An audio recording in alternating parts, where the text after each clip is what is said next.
Olá, alunos! Sejam bem-vindos a mais uma aula de Física 1. Lembrando que essas aulas são destinadas aos cursos de Engenharia de Minas e de Engenharia Metalúrgica.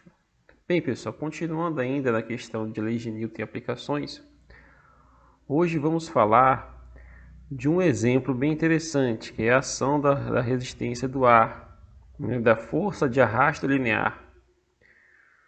E aqui vamos considerar um bloco, né, no movimento retilíneo variado. Repare que eu não falei o movimento uniforme variado, ou uniformemente variado. É um movimento retilíneo variado sobre a ação da força de arrasto linear. Então, de acordo com a segunda lei de Newton, né, a força resultante, ou de uma forma geral, a força resultante é a soma de todas as forças que atuam no sistema, que no caso aqui é o bloco. Então aqui vocês estão vendo um bloco, ele se locomove com uma velocidade v, certo? E essas linhas azuis seria, digamos assim, uma simbologia para dizer que tem um ar atuando no bloco, né? Um vento atuando no bloco devido ao deslocamento de ar que ele está realizando, né? Devido ao arrasto, né? O efeito de arrasto do ar sobre o bloco. E vale ressaltar, né? Vale lembrar a todos vocês que estamos numa superfície sem atrito, hein? Não estamos considerando uma superfície com atrito, certo? É uma superfície sem atrito. Então, o que temos que fazer aqui? Antes da gente atacar o problema propriamente dito, vamos falar um pouco dessa força aqui, arrasto linear, certo? Quem é essa força aqui chamada arrasto linear? Vamos fazer um trabalho intuitivo, né? Sem nenhum tipo de demonstração. Essa força que eu vou chamar de FA, arrasto linear, ela é uma força que, repara que eu estou colocando um vetor, né? É uma força que vai depender diretamente, é diretamente proporcional à velocidade, né? E que velocidade é essa? É a velocidade do objeto que está se locomovendo. Quando vocês estão quem tem acesso, quem tem uma moto, uma bicicleta ou um carro, quando você está pedalando, ou pilotando, ou conduzindo, né? Pode ser esses três verbos, respectivamente para cada meio de transporte. Vocês vão perceber que existe a ação desse arrasto, dessa resistência que o ar atua sobre vocês, né? E se vocês acelerarem, vocês vão sentir isso de forma mais acentuada. Claro, quem está de carro não vai sentir muito porque está protegido dentro do carro. Mas quem está pedalando ou quem está andando ou pilotando uma moto, essa sensação é sentida de forma mais nítida, né? Se torna mais evidente. Tanto que em competições, corridas de moto, né, se é que podemos assim, a versão Fórmula 1 para moto, né, que acho que é MotoGP, essas coisas assim que tem, e competições de triatlo, né, ou até mesmo competições de bike. Vocês reparem que existe sempre um grupo que fica revezando, né? Um fica atrás, outro fica na frente, aí depois vai trocando. Por quê? Para poder pegar um vácuo, né? E para que assim a ação dessa resistência do ar se torne a mínima possível. Ela não vai deixar de existir, ela vai, digamos assim, ser atenuada. Então, a gente percebe diretamente que essa força de arrasto linear ela vai depender diretamente do vetor velocidade, certo? Ela depende diretamente do vetor velocidade. certo? Ela depende diretamente do vetor velocidade. Só que tem dois tipos de arrasto. A gente vai falar só de um, esse exemplo aqui. Temos dois tipos de força de arrasto. O arrasto linear, né? O linear e o quadrático.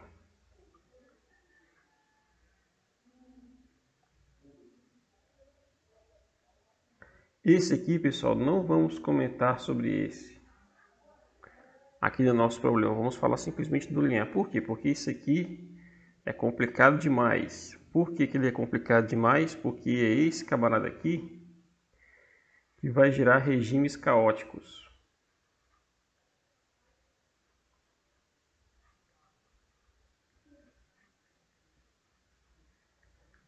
Resumindo, ou de uma outra forma, ele vai gerar uma coisa que vocês já ouviram falar muito, chama-se turbulência.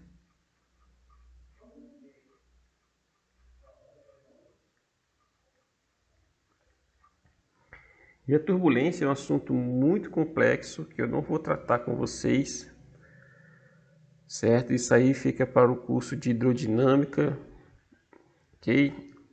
Ou mecânica dos fluidos. Então, vamos simplesmente atentar ao caso linear. Então, no caso linear, como é que vai ficar a nossa força de arrasto, né? O vetor força de arrasto, ele vai ser quem? Ele vai ser dado diretamente por menos um coeficiente que multiplica quem? O módulo do vetor vezes a componente, no caso aqui está do eixo x, né, que é o movimento retilíneo. Então vai ser unitário I. Repare por que eu tenho um sinal negativo. Porque essa força ela sempre vai ser contrária à ação do movimento. Voltando aqui ao nosso bloco, se eu desenhar essa força aqui, em vermelho, o vetor velocidade está na direção da esquerda para a direita, né? Na direção, orientação positiva do x. O arrasto linear ele vai estar atuando na direção contrária. Certo? Então está aqui em vermelho que eu desenhei aqui em cima, perto do bloco. Certo? Então ele vai estar atuando na direção contrária ao vetor velocidade. Certo? Por isso que tem um fator negativo. Se fosse o contrário, se o vetor velocidade estivesse ao contrário da orientação positiva do eixo x, você teria uma direção invertida aqui do arrasto linear. Porque ele sempre é o quê? Ele é diretamente proporcional à componente da velocidade, do vetor velocidade, porém ele tem um sentido contrário, né? Ele tem um sentido contrário, por quê? Porque ele é uma força opositora, né? Uma força dissipativa. Existem forças dissipativas, 3 delas eu vou mostrar para vocês, quer dizer, duas já falei, que é a força de arrasto linear e a força de atrito. Só que a força de arrasto linear, ela depende da velocidade. A força de arrasto quadrática, né, ela depende com o quadrado da velocidade, mas a gente não vai falar sobre isso aqui. E a força de atrito, ela não depende de posição de velocidade, é da característica intrínseca da superfície, que é o coeficiente de atrito, e nada mais. Claro, e da massa do objeto. Então, voltando aqui, essa, digamos assim, seria a forma da força de arrasto linear.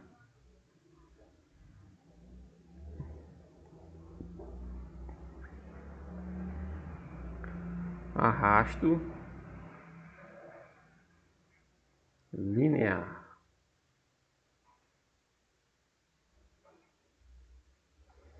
Ou, de uma forma mais simplória, é a resistência do ar a nível linear, certo?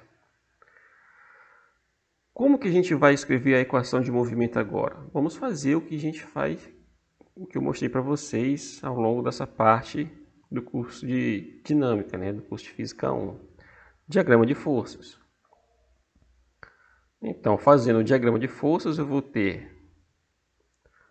tenho o meu bloco, tenho a superfície, eu vou ter a força normal atuando aqui nessa direção, eu vou ter a força peso atuando nessa direção, vou ter a ação da resistência do ar atuando nessa direção, que é o FA. E repare uma coisa, momento nenhum eu falei que a velocidade varia, né? Eu não estou dizendo que o vetor velocidade ele varia, ou não estou dizendo que o vetor velocidade é constante. Então vamos supor que aqui o vetor velocidade v ele não varia com o tempo, né? Ele não varia com o tempo, né? Isso aqui não ocorre. Então, repare que nesse caso aqui, como se eu tivesse uma velocidade que eu tivesse uma condição onde que o arraste não atua e aí de repente o arraste começa a atuar. Seria mais ou menos nessa situação. Aí nessa situação que eu acabei de falar, isso aqui já é verdade. Então, isso aqui já se torna verdade, certo? É como se eu estivesse analisando o problema dentro de um intervalo único de tempo. Então, dentro desse intervalo, dentro de um ΔT, eu tenho a ação da força de arrasto linear FA. Aí, dentro desse intervalo de tempo, eu vou ter uma variação de velocidade, né? E, consequentemente, se eu tenho uma variação de velocidade, lembra lá do momento linear? Eu vou ter uma variação de momento linear e, consequentemente, vai ter a ação de uma força resultante, que é a lei de Newton, certo? Então, vamos escrever a equação de movimento. Eixo Y. Eu tenho que força resultante em Y é zero. Então, a gente já sabe que a normal mais o vetor força-peso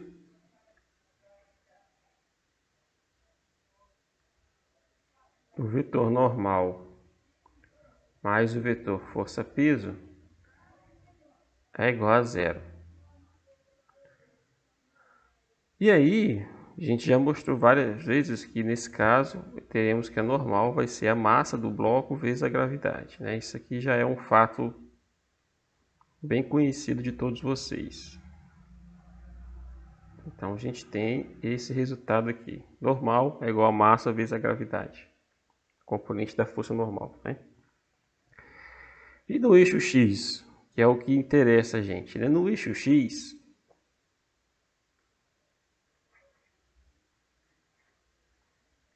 eu tenho que a força resultante não é mais zero, ela vai ser quem? A própria força de resistência do ar, que é o FA. Então, agora vamos abrir aqui em termos de componentes. Eu vou ter, pela segunda lei, eu tenho massa, a aceleração, é igual a essa força de resistência do ar, que vai ser menos B, que multiplica V, unitário I. Esse B aqui, vamos falar um pouco sobre ele. Quem é esse B? Esse B é um coeficiente de arrasto. Ele está diretamente relacionado com a geometria do objeto. Geometria barra forma do objeto. Certo, pessoal? E prestem bem atenção. O que vai acontecer aqui agora? Eu vou abrir. Mas antes de fazer isso, a pergunta é: massa vezes aceleração é força. Aqui eu tenho velocidade. Então aqui, em termos de unidade, eu tenho que massa vezes aceleração, em termos de unidade, vou até colocar assim, ó. não é análise dimensional, é em termos de análise de unidade. No sistema internacional é o que? É o quilograma que multiplica metro por segundo ao quadrado, né? Aqui é a massa e aqui é a aceleração. Então o B, esse produto de BV tem que ser a mesma coisa, né? Eu tenho que ter quilograma, massa, segundo menos 2. Aí eu vou colocar a unidade do B em evidência assim, ó. Não vou colocar. Eu sei que velocidade é o quê? Não é massa que multiplica metro por segundo a menos 1? Então prestem atenção que esse B, a unidade desse B, ela tem que ser exatamente igual aqui, a quilograma que multiplica segundo a menos 1. Para que quando eu substituir aqui, eu tenha exatamente esse mesmo tipo de unidade que está aqui. Certo? Então, esse parâmetro beta, que é um coeficiente de arrasto, ele está dizendo que, olha, o arrasto ele é diretamente proporcional à massa e inversamente proporcional ao tempo. E faz sentido, né? É como se eu tivesse, olha, a cada segundo eu tenho uma quantidade de massa que está fazendo a ação de uma força que está contra o movimento. A interpretação desse coeficiente seria mais ou menos isso, certo? Então, quando a gente tomar agora a solução dessa equação, a gente vai chegar na seguinte conclusão. Aplicando toda aquela questão do vetor unitário e tal, a gente vai ir pegando as componentes. No eixo x a gente vai chegar que massa vezes aceleração é igual a menos b, que multiplica quem? Velocidade. Aí a gente tem a seguinte questão, né? A gente tem a seguinte questão. Como resolver, como achar a aceleração? Mas é simples, né? A aceleração desse bloco vai ser quem? Menos. Repare que o negativo está aqui, né? B que dividimos por m, que multiplica a velocidade.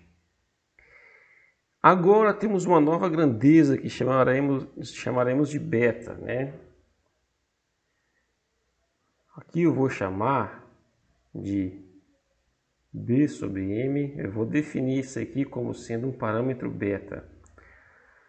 Aqui é um coeficiente de arrasto, B, e aqui a gente vai falar parâmetro de amortecimento. Parâmetro, não de amortecimento não, um parâmetro de, pode ser interpretado também como parâmetro de amortecimento, mas vamos colocar como parâmetro de arrasto.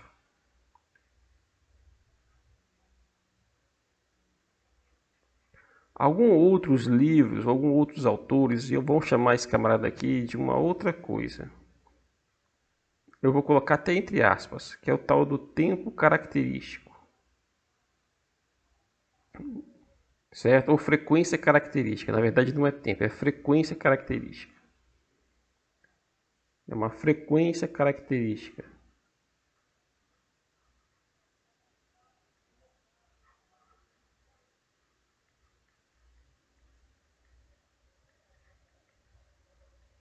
Certo? Parâmetro de arrasto, frequência característica. Frequência porque agora o que vai acontecer?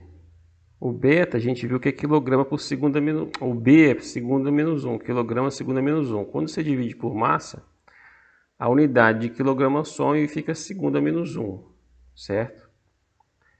Então, por isso que tem essa questão de frequência característica.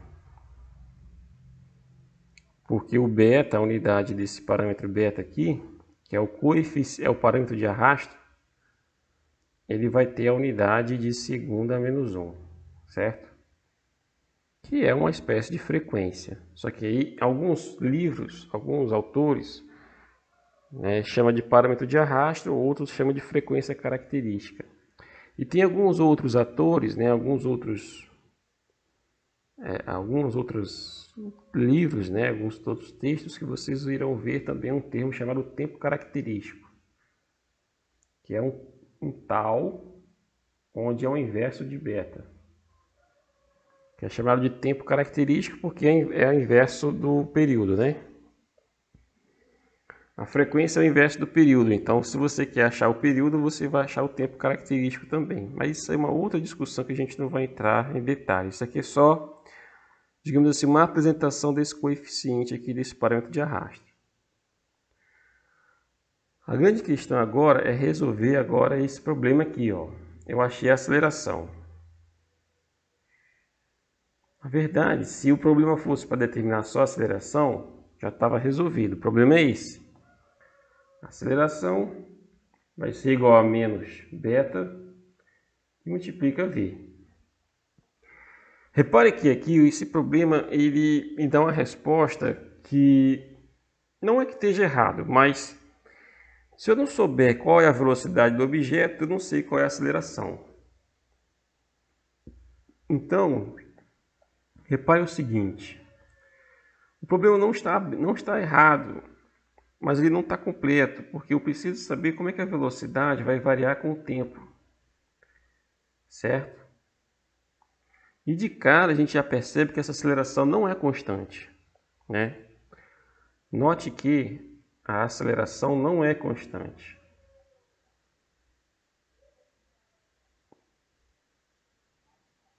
Não é constante, ela vai variar com o tempo, a não ser que eu tenha uma velocidade constante.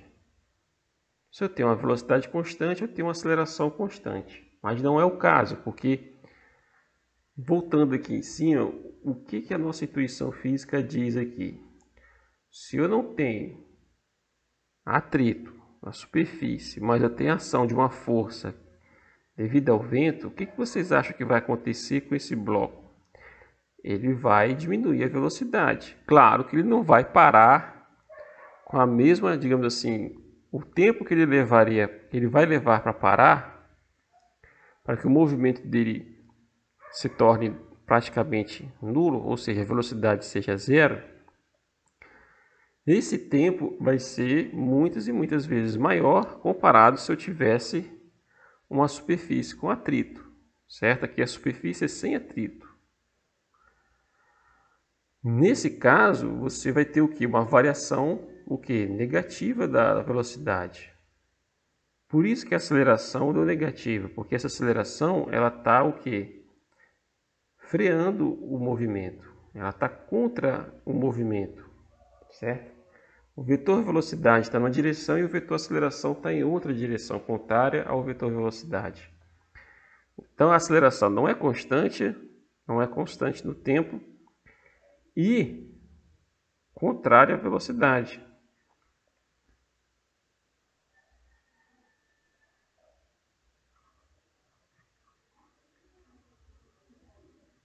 Isso vai implicar o quê? Isso implica numa diminuição da velocidade e uma redução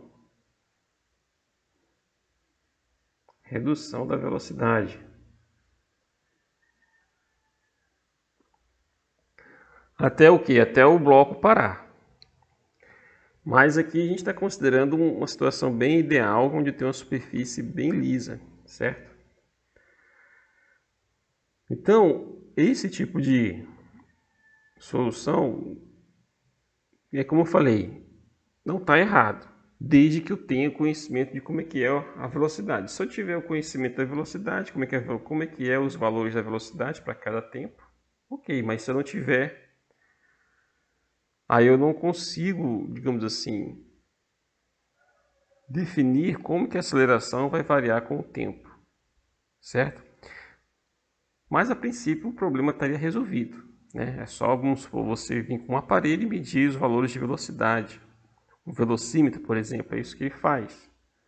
Se você tem acesso a um velocímetro lá da sua moto, você conhece o parâmetro de amortecimento, parâmetro de arrasto, perdão, você acha a aceleração, qual vai ser a aceleração que o ar, né, a força de arrasto está atuando sobre você. Mas aí uma outra questão, aí você não poderia estar acelerando a moto, você teria que ter com uma velocidade constante. Aí você está lá, atingiu uma certa velocidade e mantém aquilo ali. Então, mantendo aquela velocidade, você teria uma noção de quanto é que seria a aceleração, certo? Mas, voltando ao nosso problema aqui, como é que eu faria para determinar a velocidade nesse caso, certo? Aí fica o problema, a aceleração em si, ela está um pouco aberta, né? Eu não tenho como saber se eu não descobrir quem é a velocidade. Em função do tempo, obviamente, né? Então vamos recorrer o quê? Às definições. As definições. E quais são as definições? Qual é a definição da aceleração? Não é a derivada da velocidade em relação ao tempo? Então, isso implica o quê? Na expressão aqui da aceleração, eu vou substituir isso lá, né? Então, eu vou ficar com dv dt é igual a menos beta, porque beta é um parâmetro que não varia com o tempo. Então, menos beta que multiplica v, certo? O que eu vou fazer aqui? Eu vou passar o dt multiplicando, então eu vou ficar com dv igual a menos beta v dt. Vou passar o v dividindo aqui embaixo, então a minha equação vai se tornar a seguinte forma. Vou ficar com dv sobre v, isso é igual a menos beta dt. Aí chegamos nesse tipo de igualdade diferencial, né?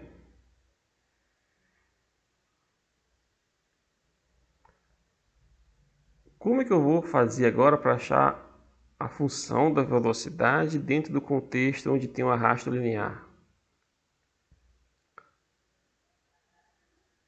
Onde é o arrasto linear é a única força que atua no eixo X, né, na verdade.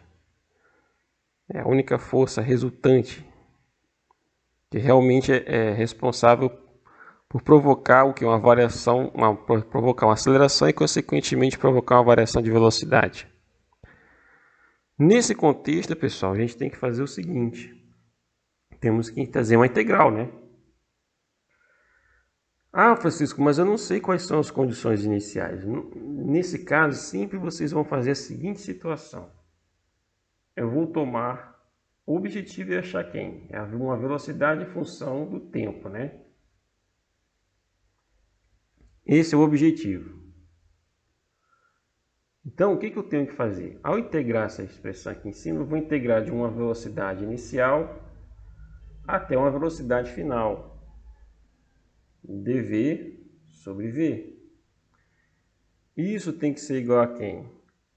A menos beta. O beta não depende do tempo, então ele pode sair da integral. E aí eu sempre considero o tempo inicial como zero, que é onde eu começo a fazer o estudo da interação do arrasto linear sobre o quê? Sobre o bloco.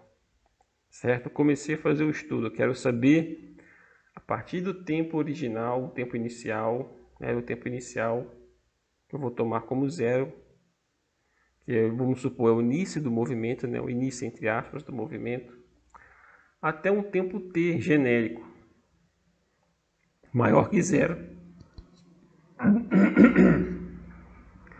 que multiplica dt.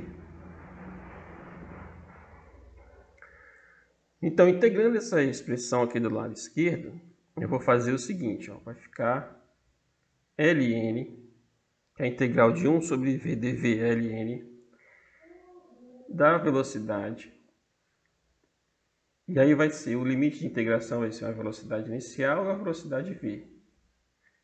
Isso é igual a menos beta, que multiplica a integral de 0 a t dt. Então isso aqui é t. Eu vou aplicar agora o limite de integração, vai ficar ln de v menos ln de v0. Isso é igual a menos beta t. Existe uma regra do logaritmo que diz a diferença entre dois logaritmos pode ser expressa como o logaritmo do quociente entre esses dois valores. Então eu vou ter o seguinte, eu vou ter um ln de v sobre v0 igual a menos beta-t.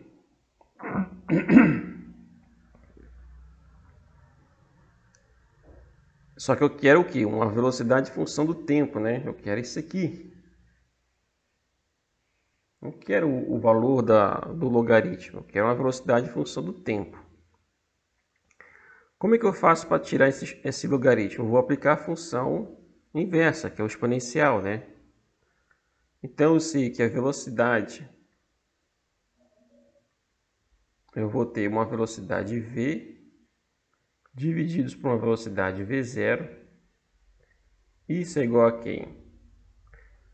A uma exponencial de menos beta-t. Lá, fundamentos de matemática, pessoal. E cálculo 1 também, isso aqui. Eu aplico a operação inversa do logaritmo e aí eu vou chegar nessa relação. E aí eu coloco a velocidade em evidência. Então a velocidade em função do tempo vai ser quem? Passo o v0 multiplicando. Então eu tenho e elevado a menos beta t. Esse termo aqui, pessoal, a gente chama, esse aqui é a expressão da velocidade, é a velocidade do bloco. Repare, é a velocidade do bloco em função do tempo. Certo? Essa aqui é a velocidade do bloco em função do tempo. Então, à medida que o tempo vai passando, o que vai acontecer com a velocidade? Ela vai decrescer e decrescer de forma exponencial. E se ela vai decrescer, né, ou diminuir, digamos assim, de forma mais rápida ou não, vai depender desse beta, que é o tal do parâmetro de arrasto linear ou o parâmetro de amortecimento. Também pode ser considerado dessa forma. Ok? Ou frequência característica, né? Porque repare que o t tem dimensão de tempo. Então, o argumento dessa exponencial aqui, a potência da exponencial, ela tem que ser adimensional, né? Então, o beta é tempo a menos 1. Se t tem dimensão de tempo, o beta tem que ser tempo a menos 1. Ou seja, então é uma espécie de frequência característica. Ok? Então, essa é a expressão da velocidade.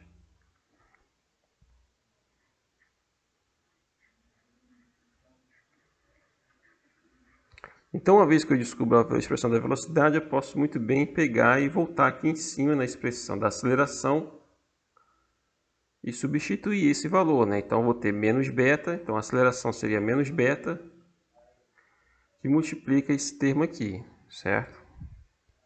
É só pegar esse termo agora, derivar e colocar lá na função lá da aceleração, que aí vocês teriam a aceleração.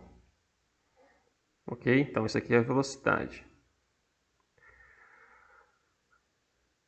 Agora vem a pergunta, e a posição? Como é que seria a posição, né? E a posição x?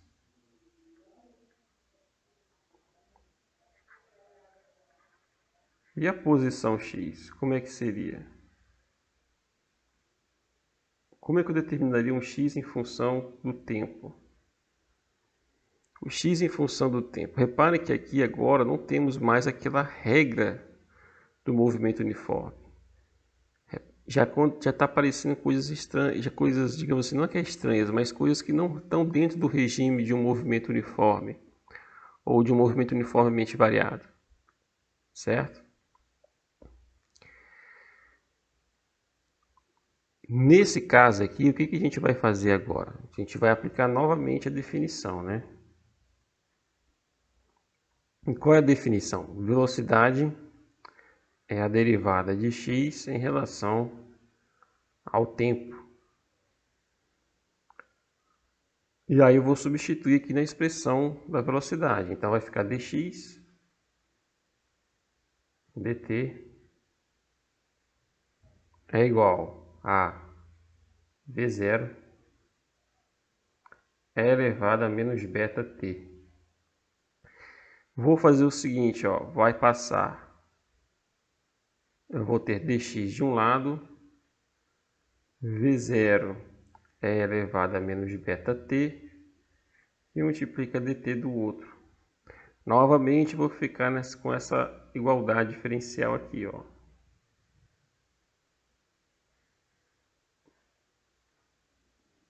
Temos que integrar esse cara. Ah, mas novamente eu não sei os limites de integração. Então você adota um limite de integração. Na hora de integrar essa expressão, você coloca, ó, eu vou integrar de um valor inicial e um valor final. Tanto para o caso do tempo quanto do dx. Só que no tempo, convenientemente, vamos dizer que esse tempo inicial é zero. Certo? Então vamos fazer a integral. Você vai ter a integral no x0 até x dx. O v0 é uma constante, é a velocidade inicial, então ela sai fora da integral. E uma integral de 0 até t de e elevado a menos bt que multiplica dt. Certo? Muito bem. Aqui vamos ter um pouquinho de atenção. Aqui vai ficar um x menos x0 igual a v0 integral de 0 a t de e elevado a menos beta t dt. Repare que eu posso escrever x em função do tempo da seguinte forma.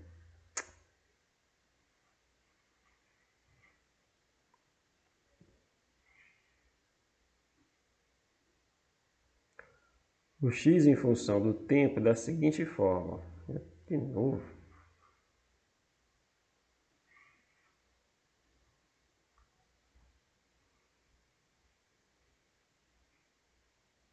Passo o x0 para o lado direito, fica x0 mais v0 integral de 0 a t da exponencial e de menos beta t dt. Agora a gente tem que resolver essa integral, pessoal. Certo? Agora essa integral a gente tem que resolver ela. Repare uma coisa. X igual a x0 mais v0. Se fosse um movimento uniformemente variado, a gente teria o quê? X igual a x0 mais v0t mais 1 meio de at ao quadrado, né? Mas não é o caso. Aqui é um movimento retilíneo, só que não é uniformemente variado. É um movimento retilíneo variado. Então, a estrutura que a gente tinha visto antes, ela não vai ser parecida, né? Vai ser diferente. Por quê? Porque agora tem um efeito que produz um resultado que a velocidade ela não depende linearmente do tempo, ela vai depender exponencialmente do tempo, como vocês estão observando aqui. Então, temos que resolver essa integral aqui, de 0 a t e elevado a menos beta t. Pessoal, depois, se vocês acharem que o vídeo está um pouco longo, vocês aceleram lá no YouTube, lá até tem funções de você acelerar um pouco o vídeo, né? Vocês aceleram aqui no vídeo a velocidade aqui no YouTube, coloquem 1.5, né? Que aí vai ficar mais, digamos assim, ligeiro, né? Eu falo dessa forma para poder ter um detalhamento maior, né? Para não que haja dúvidas na hora de vocês assistirem aqui essa videoaula.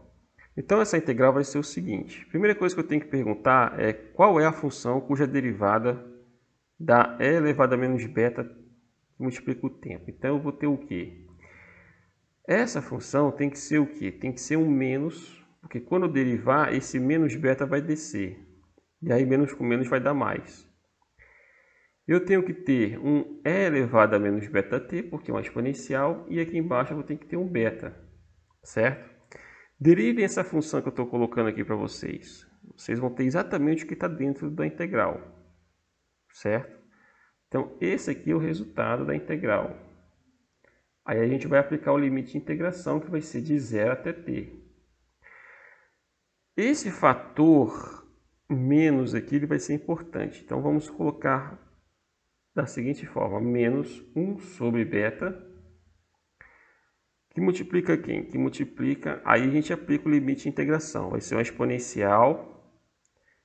Vamos fazer assim, vai ficar e elevado a menos beta t, menos, por causa do limite de integração, e elevado a menos beta, que multiplica zero, porque eu estou colocando o tempo igual a zero. Então, continuando aqui, né, eu vou ter menos 1 sobre beta, que multiplica quem? E elevado a menos beta t, menos 1. Certo? Porque qualquer número elevado a zero dá 1.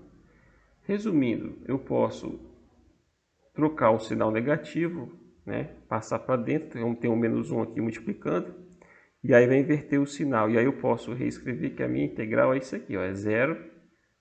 A integral de e elevado a menos beta t dt é isso aqui, ó, é 1 sobre beta, abre parênteses, 1 menos e elevado a menos beta t.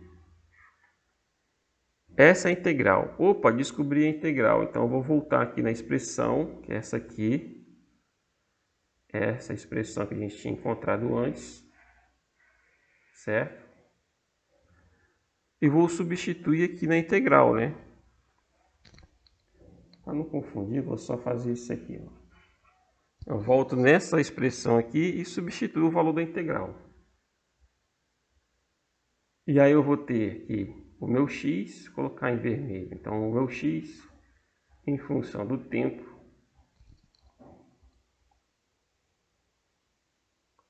o meu x em função do tempo, ele é quem? Ele vai ser x0 mais uma velocidade inicial divididos por um parâmetro de amortecimento, um parâmetro de arrasto linear, que é esse beta,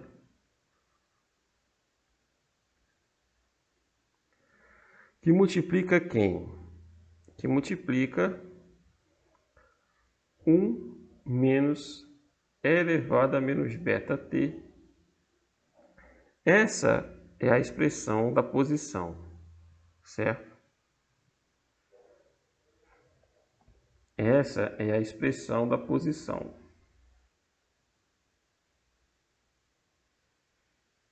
Será que ele vai fazer o... Não, fez. Então essa aqui seria a equação, né,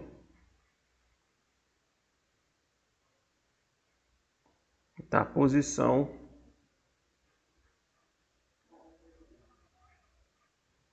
de x para o caso onde eu tenho uma força de arrasto linear, né? Vou colocar aqui.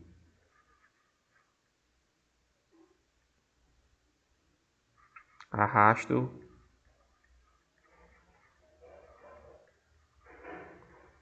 linear. Então, pessoal, percebo que aqui vamos fazer uma análise rápida dessa equação aqui horária que a gente chegou, temporal, né? Eu sei que o vídeo está ficando longo, pessoal, mas é importante a gente falar sobre isso aqui. O que acontece, pessoal, quando eu coloco o B, esse beta aqui, é um parâmetro, vamos analisar do ponto de vista, primeiramente, do tempo, né? Vamos supor que o beta é um valor fixo. Esse beta é um valor fixo. Ele vai depender, como eu falei, depende do material, da forma geométrica do objeto, né? No caso aqui é o bloco, né? Depende da geometria e da forma e também da massa do objeto, porque sabemos que tem uma massa ali embutida ali, porque é B dividido por M, né? Enfim, ele depende do objeto. É um valor fixo que depende do objeto, que não vai mudar com o tempo. Agora, se a gente for analisar o tempo em si, o que acontece aqui? Se o tempo for muito grande, x0 mais v0 beta, se o tempo for muito grande, o que acontece com essa exponencial aqui? Ela vai a zero, né? Então, eu vou ter 1 menos 0 elevado a menos beta t. Então, quando o tempo t ele tende, quando o tempo t tende ao infinito, esse termo aqui, ele morre, porque você vai ter uma exponencial decrescente, né? Lembra lá do curso de Fundamentos de Matemática, você tem cálculo 1 também, você viu isso. Vocês viram isso no cálculo 1. Aí você vai ter o que? Um eixo y, um eixo x, né? E um fator temporal aqui.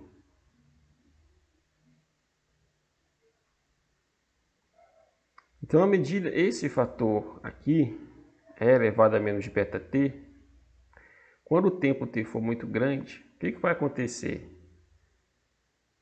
Esse termo vai a zero, né? Esse termo vai a zero. Então, o que vai acontecer? Se o termo vai a zero, eu vou ter essa expressão aqui. Então, só o gráfico da exponencial, tá? Uma exponencial ela é dada dessa forma, ó. Ela vem, e aí vai tender ao infinito. Ela, quando tende ao infinito, o tempo é infinito, aqui é o tempo. Ela vai lá no infinito, ela vai morrer. Só que aqui temos um x0 mais um v0 sobre beta. Então, esse aqui não é o gráfico verdadeiro, isso aqui é só o gráfico da exponencial. Então, aqui não é o gráfico de x.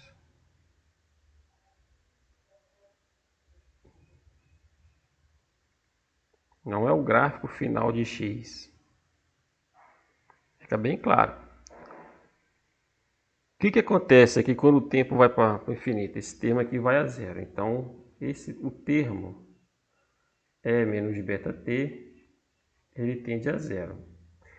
Então, a expressão de x vai ficar x em função do tempo. No caso, aí um tempo muito grande. Vamos até colocar aqui no... Vamos colocar o infinito. Vamos colocar simplesmente x. X crítico, um x limite, né? X limite, que é um xl, ele vai ser a posição inicial mais quem? Esse parâmetro aqui, v0 sobre beta. Então vai chegar um ponto, pessoal, a partir de um certo tempo, que pode passar o tempo que for, que essa posição não muda mais, né? Porque a partir de um tempo muito grande, o que vai acontecer com essa exponencial? Como eu já falei várias vezes aqui, ela vai a zero. Então, eu vou ter um número muito pequeno a zero, que a gente pode dizer que é praticamente zero. Então, 1 menos um número muito próximo de zero vai ser o 1. E aí pode passar o tempo que for, depois desse tempo crítico, digamos assim, quando ele atinge um tempo muito grande, depois desse tempo muito grande, pode passar mais tempo ainda, né, digamos assim, que a posição ela vai ficar estagnada aqui, nesse ponto. Ela não vai mais passar. É como se fosse um slow motion do slow motion.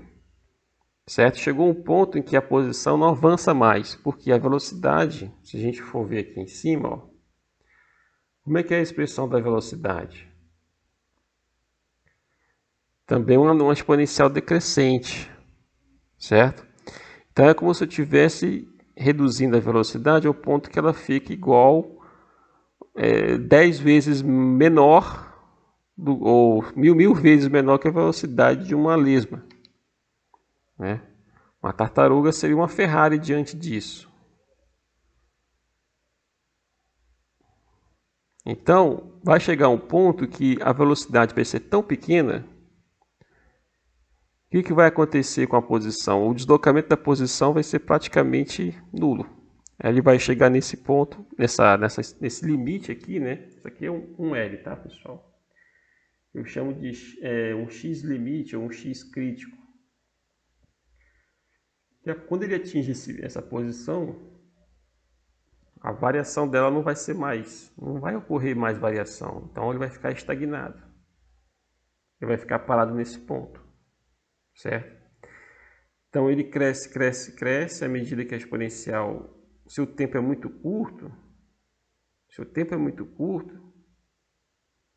o que acontece com a posição? A posição que é o próximo análise, né? Se o tempo t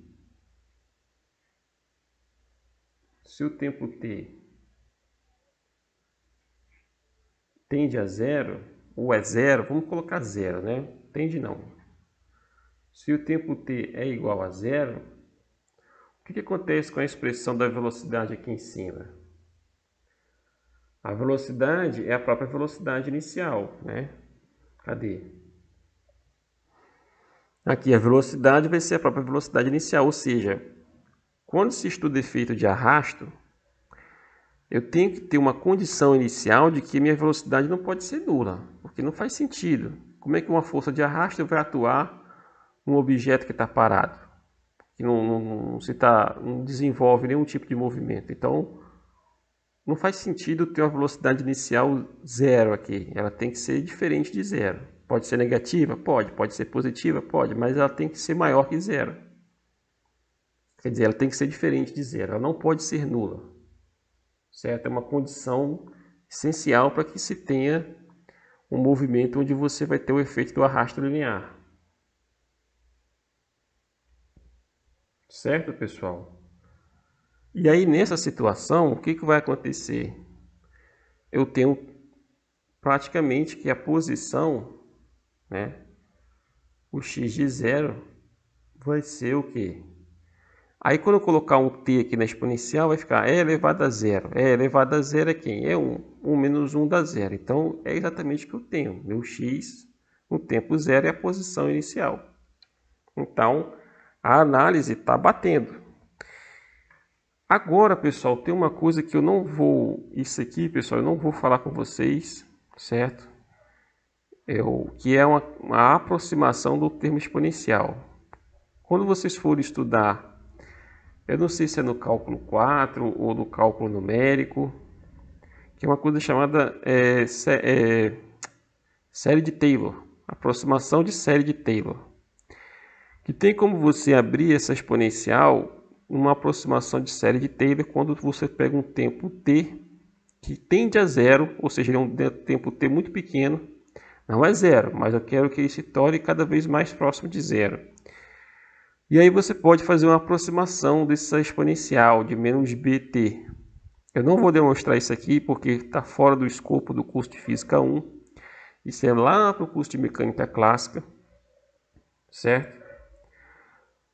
Ou para alguma outra aplicação que vocês forem ver em cálculo numérico, ou cálculo 4. Que é quando você tem uma aplicação direta da série de Taylor, né? E essa série de Taylor, não se preocupe, pessoal, eu não vou cobrar isso aqui em provas, certo? Essa parte de expansão dessa exponencial, isso não vou cobrar em prova. Isso aqui não vai ser cobrado em prova. Mas é importante que vocês saibam dessa análise aqui, né? De como se chega nesse tipo de resultado. Repare que até agora, a matemática, a ferramenta que foi utilizada, né, para desenvolver tudo isso aqui, não é uma ferramenta que vocês não conheçam. Vocês já sabem disso tudo. Vocês viram o cálculo 1, certo? Tudo isso aqui é conhecimento de cálculo 1, certo? Talvez a novidade seja agora a definição da força de arrasto, né? Que é o conceito físico. Mas a matemática que está envolvida aqui é uma matemática que vocês, em tese, né, vocês já têm conhecimento dela, porque o pré-requisito de Física 1 é cálculo 1. E no cálculo 1 vocês viram essa questão de integral, né, toda essa parte que foi desenvolvida aqui já é de conhecimento prévio de vocês. Né? Se vocês não estão lembrando, estão um pouquinho enferrujados, então faça uma revisão que aí vai ajudar mais ainda. Ok? Então, só finalizando a nossa aula hoje, que eu acho que ficou bem extensa nesse vídeo, esse exemplo aqui. Quando vocês forem ver lá no cálculo 4 ou no cálculo numérico, que é uma coisa chamada série de Taylor, que eu não vou mostrar a fórmula aqui.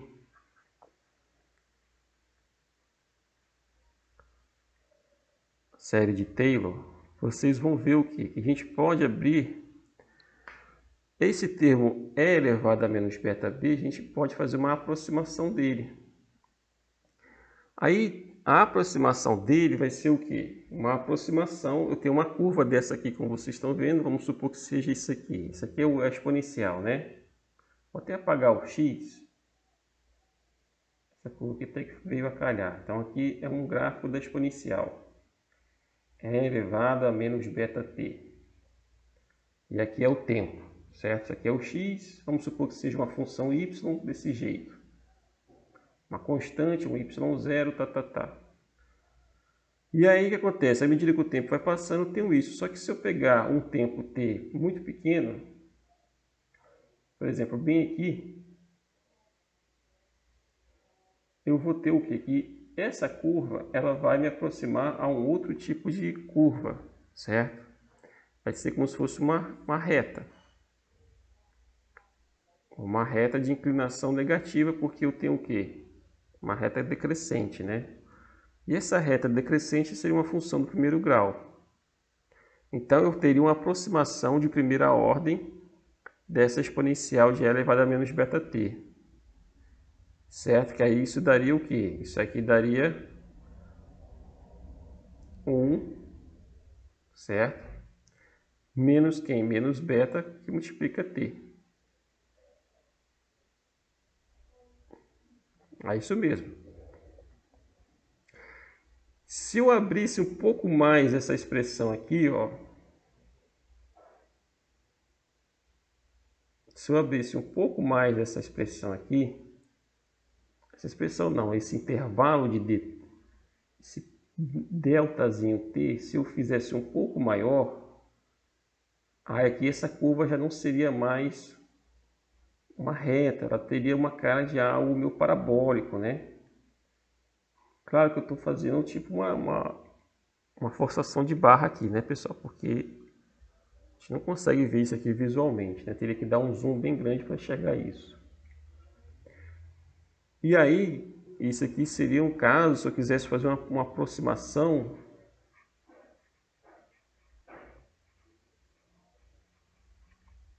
linear, ou seja, uma função do primeiro grau.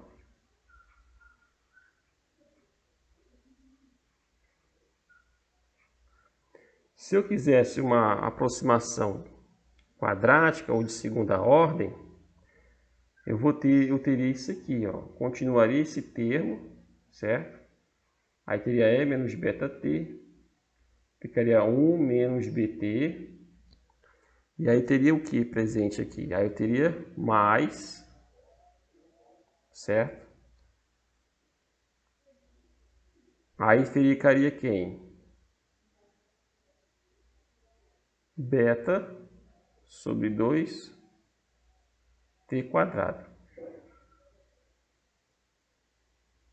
Certo? Repare o seguinte. Esse camarada aqui seria uma aproximação de segunda ordem, uma aproximação quadrática, né? Vou colocar assim, uma aproximação de segunda ordem dessa série de Taylor aqui, que ficaria próximo de uma função do segundo grau.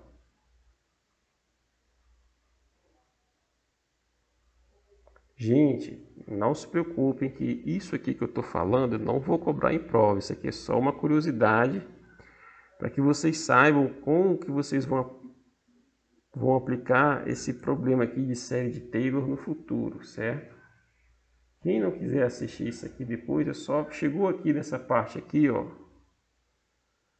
termina o problema, certo? O resto é só curiosidade que eu estou fazendo aqui. Curiosidade física. E aí, o que acontece? Você vai ter esse tipo de comportamento da exponencial. Ok? Agora, prestem atenção na seguinte questão. Eu vou pegar esse termo aqui,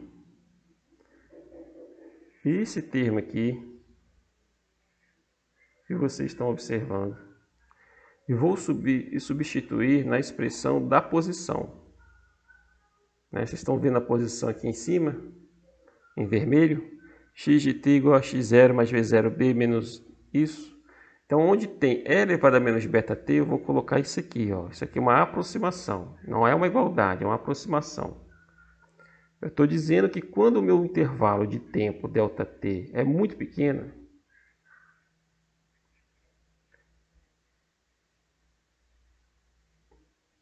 essa exponencial se comporta dessa forma. Ela pode ser escrita dessa forma. E aí, quando eu faço isso, o que acontece? Eu vou ter um x igual a x0 mais quem? Mais v0 sobre beta, que multiplica 1. Aí vem um sinal de menos. Vamos colocar aqui uma chave, um colchete, que aí fica mais fácil. Vai ficar 1 menos, abre parênteses, aí fica 1, o que? Menos beta-t, porque eu já estou colocando o sinal, não, vamos colocar menos beta-t mais beta sobre 2, que multiplica t ao quadrado. Certo? Perdão, aqui é beta ao quadrado, tá? Vai aparecer um fator quadrado aqui. Então, corrigindo aqui, tem um beta quadrado aqui. Ou aqui não, perdão. É aqui em cima. Então, aqui vai ficar um beta quadrado. Nossa.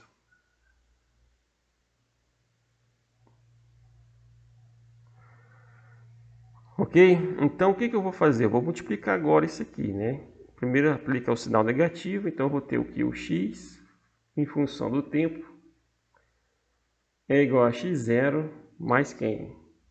Mais v0 sobre beta, que multiplica 1 menos 1 mais beta-t menos beta quadrado sobre 2t ao quadrado. Isso aqui cancela com isso. Esse beta aqui cancela com esse beta. E aqui o fator beta aqui, um quadrado, morre. Certo? Ok? E aí eu vou ter quem? X em função do tempo é igual a x0 mais v0t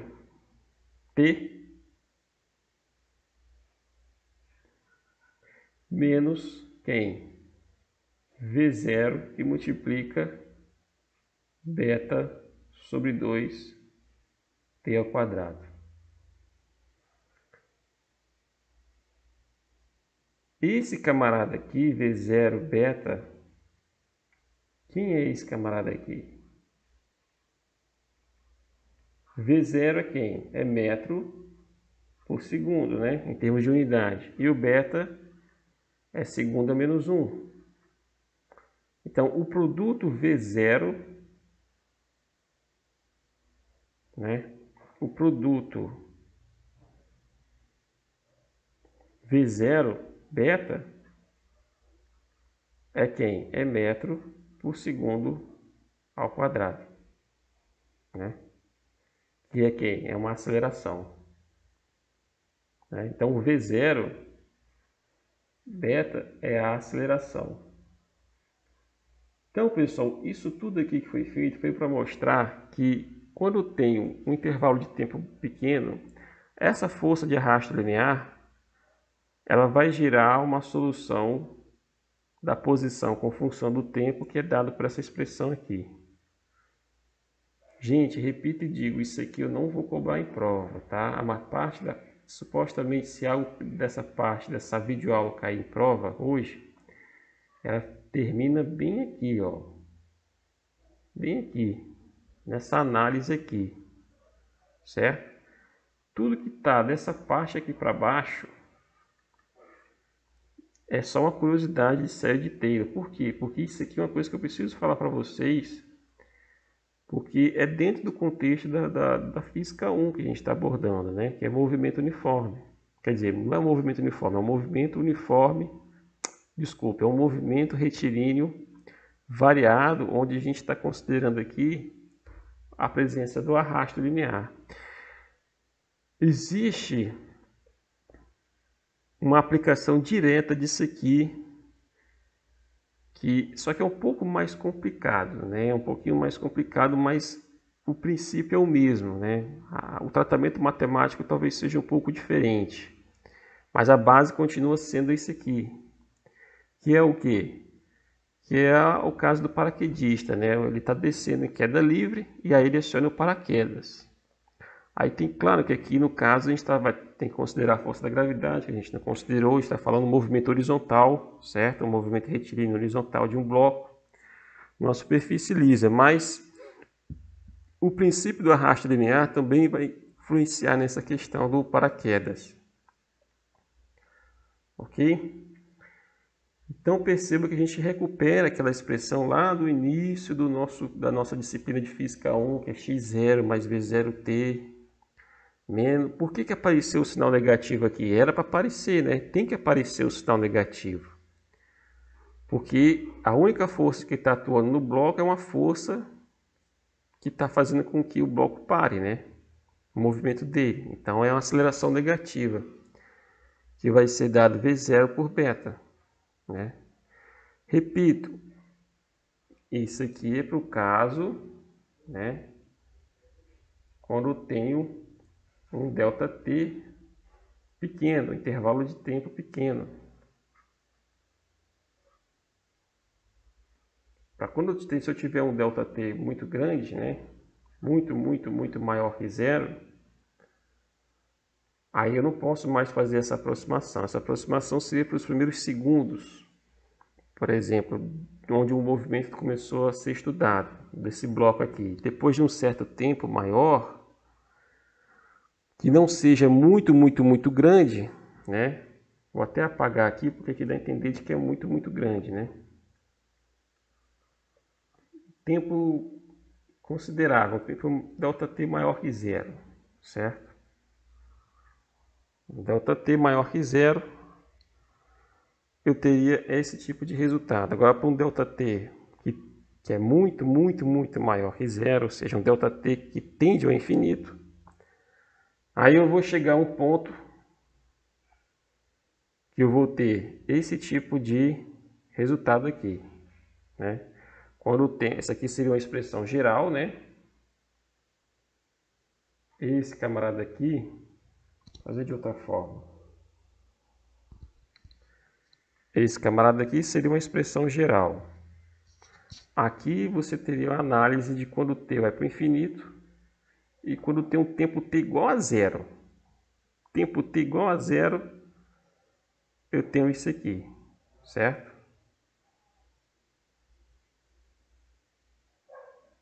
É a posição inicial. Essa aproximação que a gente utilizou, série de Taylor, eu vou ter isso aqui para um ΔT exatamente maior que zero, né? Os primeiros segundos, os primeiros instantes de tempo depois do movimento, nesse pequeno intervalo de tempo, a gente diz que o x se comporta dessa forma, que é o que a gente recupera lá, aquela função lá do início da disciplina de Física 1, lá na parte de cinemática. Certo, pessoal? Não vou nem perguntar dúvidas, porque essa parte não vai cair em prova. Fique tranquilo que isso aqui não vou cobrar em prova de jeito nenhum, tá bom? Isso aqui é só uma curiosidade quando vocês forem ver série de Taylor. Ih, série de Taylor, para que eu vou servir isso? E o Francisco deu uma aplicação bacana sobre isso. Ok, pessoal? Peço desculpas, esse vídeo ficou bem grande, mais do que eu esperei, né? Mais do que eu esperava, né? Estou até conjugando o verbo errado. Ficou maior do que eu esperava em termos de tempo. Caso vocês sejam, digamos assim, não tenham muito tempo para assistir o vídeo, acelere um pouco, né? Coloque lá em velocidade lá 1,5, e assistam o vídeo, ok? Um abraço a todos e até o próximo vídeo.